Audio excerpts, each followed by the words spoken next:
Good evening everyone, কেমন আছে? আশা করি ভালোই আছে। তোমাদের ভালোবাসা আশীর্বাদে আমারও চলে যাচ্ছে। আবার একটা নতুন ভিডিও নিয়ে চলে আসলাম আমি, রুমা চক্রবর্তী, তোমাদের কাছে। যাই হোক, আমার শরীরটা খুবই খারাপ, গলার ভয়েস থেকে শুনে বুঝতেই পারছো যে শরীরটা সত্যি খারাপ।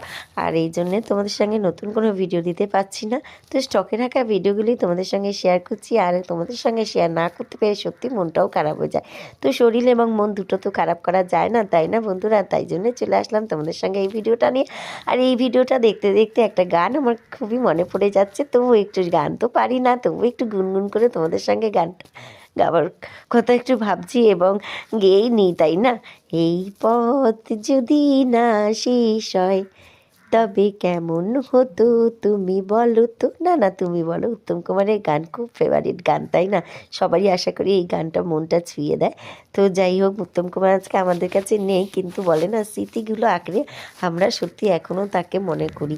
তো এই কথা বলতে বলতে এই যে আমাদের সব সেনকার রেডি হয়ে সবাই গাড়িতে উঠেছি, সেই সেই ভিডিওটাও তোমাদের সঙ্গে শেয়ার করলাম। আর আশেপাশে সবাই, আত্মীয় স্বজন, পাড়া প্রতিবেশী সবাইকে নিয়ে পিকনিকে চলেই গেছিলাম। তো তারপরে গিয়ে ওখানে গিয়ে গরম গরম পাকোড়া আর কফি এই ঠান্ডার মধ্যে যদি এই বিকালবেলাটা পাওয়া যেত তাহলে সত্যি খুবই ভালো লাগে, তাই না? তো এই যে সব আমার পাড়ার বোনরা, আত্মীয় স্বজন, এই যে বোনের মেয়ে সবাই রয়েছে, তার ছেলে, এটা ডাক্তারবাবু, মেডিসিনের ডাক্তার।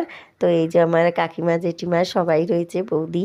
হ্যাঁ, তো সব কিছু নিয়ে সত্যি খুব ভালো লেগেছিলো পিকনিকটা। সত্যি ভুলতে পারছি না, এতটাই ভালো লেগেছিলো। এই ম্যাডাম সবাইকে আবার পাকোড়া সার্ভ করছে। যাই হোক, সব কিছু নিয়ে ভিডিওটা আশা করি তোমাদের কাছে ভালো লাগবে। আর গলার আওয়াজটার জন্য একটু মানিয়ে নিও। টাটা, বাই, ধন্যবাদ।